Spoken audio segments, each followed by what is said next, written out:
మీ views కోసం ఒక అమ్మాయి జీవితాన్ని రోడ్డు మీద వేయాలి.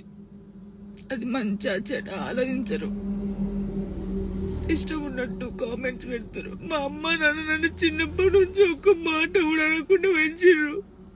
కానీ ఈ రోజు అడ్డమైన ఏదో వాళ్ళతో నేను మాట్లాడుతున్నాను.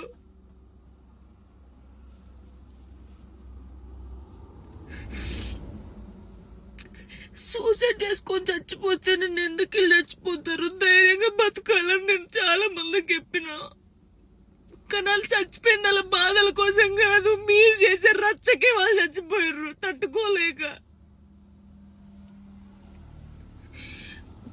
నాకు ఈ రోజు అనిపిస్తుంది ఓపిక నశించింది. నేను చూసి చూసి వీడియోలకి నా వాయిస్ కి గలీజ్ వాయిస్ పెట్టడం, కొంచెం మీ అమ్మ వాయిస్ కి గలీజ్ మాటలు పెడితే మీకు అప్పుడు అర్థమవుతుంది.